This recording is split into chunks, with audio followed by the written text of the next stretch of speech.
Light पहले अपना बत्ती कीजिए, लाइट पहले देख लीजिए सब कुछ। Okay okay. प्यारे विद्यार्थी, जिसका इंतजार था 4 सालों से, वो सारे इंतजार अब खत्म हो गई। सेवेंथ फेज, आखिर सेवेंथ फेज आ ही गया। आखिर सेवेंथ फेज में क्या है? क्या बिहार सरकार हमारे विद्यार्थियों के लिए और शिक्षा के लिए कौन सी महत्वपूर्ण बातें इस कड़ी में कही गई है, सारी चीज मैं इस 11 पेज के पीडीएफ में मैं आपको एक एक करके मैं आज समझाऊंगा। इससे आसान और फास्ट आपको कोई नहीं समझाएगा, इसलिए प्यारे शांतिपूर्वक इसको समझने का प्रदान कीजिएगा और भगवान करे जो सेटिंग से सीटेट पास किए थे उनको सहने की क्षमता दे, ताकि वो बच्चे किसी तरीका से सदमा में ना जाएं। तो चलते हैं हम एक एक पॉइंट पे। आप सब जानते हैं ये पीडीएफ बिहार सरकार के शिक्षा विभाग का पीडीएफ है। ये 10/4/2023 को जारी किया गया है। हम सब जानते हैं कि अनुच्छेद 309 के अंतर्गत भारत के संविधान में राज्यपाल के अधीन किसी भी प्राथमिक, मध्य, उच्च प्राथमिक तथा अनेक विद्यालय में शिक्षकों की नियुक्ति, स्थानांतरण तथा इनसे संबंधित अनेक कार्य करने की बातें कही गई है। तो कहा क्या गया है, जो आप समझने का प्रयास कीजिएगा प्यारे।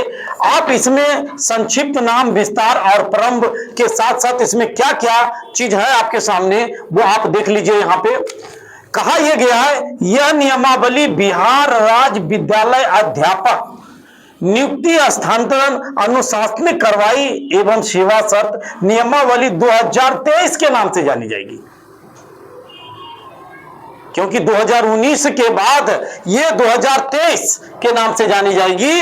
इसका कहना क्या है कि ये संपूर्ण बिहार राज्य में लागू होगा। कहां होगा? ये संपूर्ण बिहार राज्य में लागू होगा। यह राजपत्र में प्रकाशित होने की तिथि से प्रवृत्त होगा। जिस दिन से प्रकाशित ही होंगे उसी दिन से ये क्या होगा? प्रवृत्त हो जाएंगे। आगे चलते हैं लेकर के। इस नियमावली में जब तक विषय या संदर्भ के विरुद्ध कोई बात नहीं कही जाएगी, उस पर कोई चर्चा बिहार सरकार नहीं करेगी। आगे देखते हैं। यहां पे कहा यह गया है कि सरकार मतलब कौन सी सरकार? केंद्र सरकार की बात नहीं कर रही है। सरकार मतलब यहां पे बिहार सरकार से कही गई है, प्रशासनिक विभाग से कहा गया है, शिक्षा विभाग के जो भी इंप्लीमेंट करने वाले हैं उनकी बात कही गई है। विद्यालय से संबंधित हम सब जानते हैं कि हमारे जितने भी विद्यालय हैं सारे विद्यालय से संबंधित है। प्राथमिक विद्यालय मतलब हम सब जानते हैं, प्राथमिक विद्यालय 1 to 5 यानी 1 to 5 वर्ग के जो बच्चे होते हैं उसे ही हम प्राथमिक विद्यालय में रखने की बात करते हैं। उसी में मध्य विद्यालय की बात कहा गया है। तो ये 6 to 8 के जो बच्चे हैं, जो 6 to 8 के शिक्षक जो बनेंगे उसको 6 to 8 वर्ग के बच्चे के लिए बात कही गई है। और वही आपको प्रारंभिक विद्यालय में भी इसी बात को कहा गया कि भाई जो प्रारंभिक विद्यालय में होंगे वो 1 to 8 वर्ग से होगा। क्या होगा? 1 to 8 वर्ग से होगा। और माध्यमिक विद्यालय में जो है वो माध्यमिक विद्यालय में इससे अभिप्राय है कि राजकीय प्रोजेक्ट और भी जो सारे हैं उसके अंतर्गत में यहां पर रखने की बात कही गई है। अब ये तीसरा आपके सामने है, आप देख लीजिए बढ़िया से, हम बड़ा कर देते हैं प्यारे। अब इसमें कहा गया है कि आपको प्रथम से 10 तक के आपको इसमें रखा गया है। किसमें रखा गया है भाई? तो प्रथम से 10 तक के इसमें रखा गया है। उच्च माध्यमिक विद्यालय में बच्चे 1 से 12 तक के जहां पे विद्यालय में पढ़ाई होती है उसके लिए उच्च माध्यमिक में रखा गया है। और उसके बाद हम सब जानते हैं कि पंचायत राज अधिनियम जो हमारे यहाँ पिछले नियोजन इकाई में जो भाग ली थी, हम सब जानते हैं कि पहले मुखिया ने बहाल किया था, उसकी भी बात यह कही गई है कि जिला परिषद मतलब बिहार राज्य पंचायती अधिनियम 2006 के अंतर्गत जो जिला परिषद, पंचायत समिति, मुखिया तथा पंच को जो भी नियुक्ति की जाती थी, ये सारी चीज इसके अंतर्गत में किया गया है। कहा क्या गया है कि भाई जिला परिषद को भी इसमें इन्वॉल्व किया जाएगा। उसके बाद पंचायत समिति, जो आप देखते हैं कि गांव में जो पंचायत समिति होता है उसको भी इन्वॉल्व किया जाएगा, ग्राम पंचायत के जो लोग हैं उसको भी किया जाएगा, और नगर निकाय, नगर निकाय हम सब जानते हैं जो शहरीकरण होते हैं वहां पर हम सब क्या जानते हैं, नगर निकाय में होता है। तो यहां पे शहरी क्षेत्र के लिए यह लागू किया जाएगा, जिसमें नगर निगम, नगर परिषद एवं नगर पंचायत के लिए भी ये मान्य रहेगा, है ना। स्वर्ण से अभिपरे है, यानी प्रेरित है कि यह नियमावली जिला स्तर के विद्यालय अध्यापक से संबंधित होंगे। मतलब कहने का मतलब है कि ये जिला स्तर पर जो रोस्टर तैयार की जाएगी उसी के अधीन ये कार्य किया जाएगा। कितनी वैकेंसियां किस जिले में है, कैसे नियोजन प्रक्रिया होगी, ये जिला में किया जाएगा, ये सारी चीज यहां पे आपको सामने किया गया है। नियुक्ति प्राधिकार, नियुक्ति प्राधिकारी के संबंध में ये बात को कहा गया है कि जिला शिक्षा पदाधिकारी को इसमें रखी गई है। इस चीजों की महत्वपूर्ण भूमिका इसमें रखा गया है। अनुशासनिक प्राधिकार, अनुशासनिक प्राधिकार से मतलब ये हो गया कि जो भी नियुक्ति प्रक्रिया में विध्वंस डालेंगे उस चीज को सक्षम बनाने के लिए हो सके तो यहाँ पे कार्य करने की आवश्यकता है प्रशासनिक चीजों से। तो इस पर भी बात कही गई है। अपीलीय प्राधिकार, अब ये कहा गया है कि अगर बालक को कहीं पे अपील करने की अगर बात होगी तो वो अपील इसमें कर सकते हैं कि भाई हमारा कहीं परेशानी हो गया है, कहीं किसी प्रकार का दिक्कत हो गया है, तो ये चीजें भी इसमें करने की बात कही गई है। अब आगे चलते हैं। अब कहा गया है कि विद्यालय अध्यापक से संबंधित, अभिप्रेत मतलब यहां पर हो गया संबंधित इस बातों को कहा गया है कि इस नियमावली के अधीन कक्षा 1 to 5 तक के अध्यापक हेतु नियुक्ति के मूल कोटि का विद्यालय अध्यापक होगा।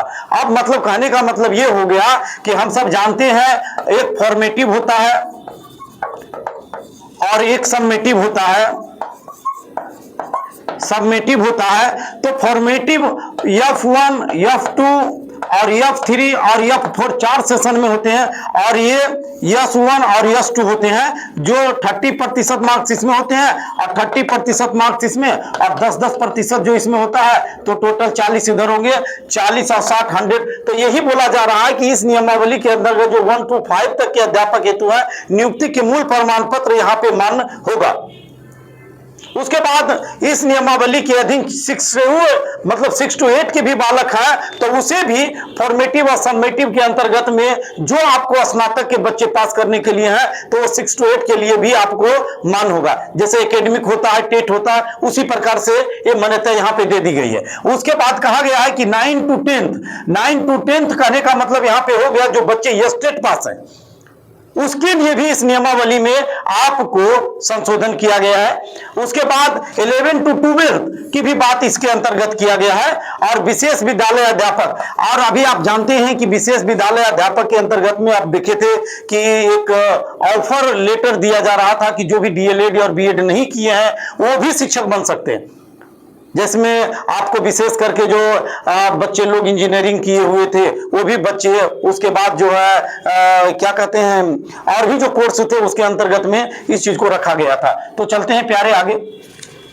अब देखिए इसमें जो बात कही गई है विशेष करके हम आपको, क्योंकि लाइन बाय लाइन हम यहाँ पे आपको समझा रहे हैं, प्रारंभिक विद्यालय में विशेष आवश्यकता वाले बच्चे को शैक्षणिक अनुसमर्थन प्रदान करने हेतु इस नियमावली के अधीन नियुक्त विशेष विद्यालय अध्यापक की नियुक्ति की जाएगी। ऐसा सरकार को अगर लग रही है कि हमारे विद्यालय में किसी शिक्षकों की कमी है तो जो एमबीए किए हुए हैं लड़कों उसको भी लिया जाएगा, और भी जो कोर्स से किए हुए हैं आवश्यकता पड़ा तो उसकी भी ज्वाइनिंग इसमें करवाया जा सकता है। उसके बाद है प्रधानाध्यापक। ये प्रधानाध्यापक में कुछ नहीं है, जो पहले हम प्रधानाध्यापक में जो करते थे वही है। ये है बिहार शिक्षा नियमावली 2014। अब इसी को बदल करके यहाँ पे आप जो है सेवा शर्त जो है ना बिहार राज्य माध्यमिक विद्यालय नियमावली 2021 कर दिया गया, यानी 2014 को नाम बदल करके 2021 कर दिया गया। इसमें कोई परिवर्तन विशेष करके इसमें नहीं किया गया है। और उसी चीज में आपको नियुक्ति स्थानांतरण अनुशासनिक कार्रवाई एवं सेवा शर्त की बात 2021 के लिए कर दी है। और कहा गया कि जब जब समय पे जब भी होगा हम इसके अंतर्गत इसमें प्रावधान करेंगे, और विशेष इसमें कुछ कहा नहीं गया है। प्रधान शिक्षक वाले भी वही बात है कि प्रधान शिक्षक की जो भी नियुक्ति होगी वो भी वही है, बिहार बिहार राज्यकृत प्राथमिक विद्यालय प्रधान शिक्षक नियुक्ति, हस्तांतरण, अनुशासनिक कार्रवाई एवं सेवा शर्त नियमावली 2021 के अंतर्गत नियुक्ति होने वाले प्रधान शिक्षक होंगे। तो ये चीजें भी यहां पर से करने की बात कही गई है।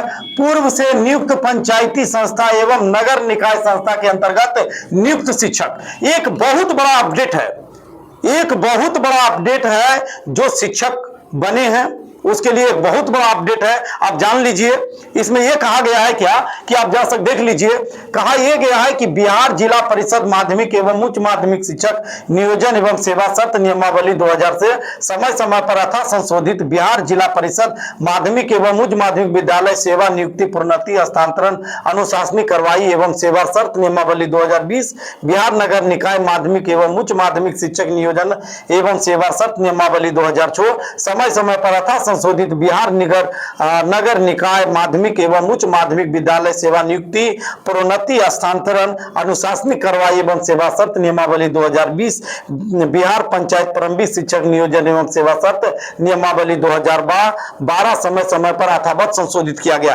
कहने का मतलब यह है कि अब तक के जितनी भी नियुक्ति की गई है वो सारे नियुक्तियों को शिक्षकों के लिए एक अलग अलग अपना जो है रोस्टर तैयार करने की बात कही गई है, जिसमें बताया गया है कि भाई शिक्षकों की कैसे आपका किया जाएगा। ये सारी चीजें आपको देखने को यहां पे मिल रहा है। उसके बाद अब आप देख लीजिए आगे क्या कर रहा है। जो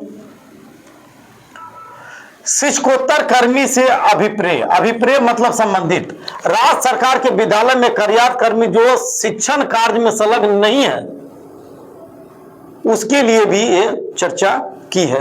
उसके बाद विश्वविद्यालय से संबंधित है, अधिनियम से गठित विश्वविद्यालय या विश्वविद्यालय अनुदान आयोग से मान्यता प्राप्त विश्वविद्यालय, ये जरूरी चीजें हैं।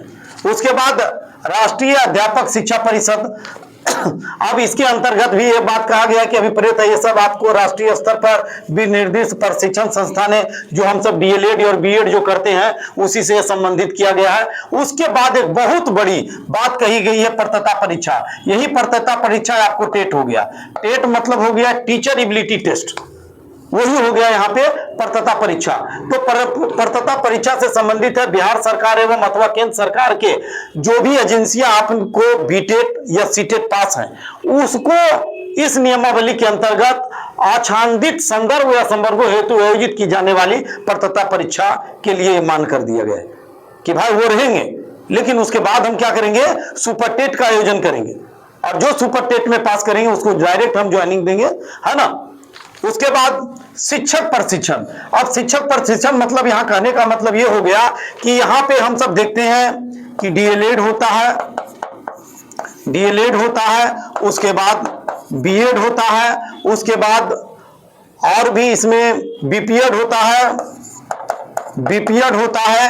तो ये जो आपका 2 साल का, 3 साल का, 4 साल का जो भी कोर्स है, सारे कोर्स को एनसीटीई से क्या होना चाहिए, मान्यता प्राप्त होना चाहिए, मान्यता प्राप्त होना चाहिए, तभी उसको आपको क्या होगा, इसको मान होगा। और इसमें देखिए एक बहुत बड़ी नोट आपके सामने लिख दिया गया है जो कि आपके नीचे में लिखा हुआ है। स्पष्टीकरण में कहा गया है कि शिक्षक प्रशिक्षण के किसी भी उपाधि की मान्यता के बिंदु पर अथवा किसी उपाधि विशेष के समतुलता के बिंदु पर किसी भी प्रकार के विवाद की स्थिति में राष्ट्रीय अध्यापक शिक्षा परिषद एनसीटी के परामर्श से विभाग का निर्णय क्या होगा, अंतिम होगा।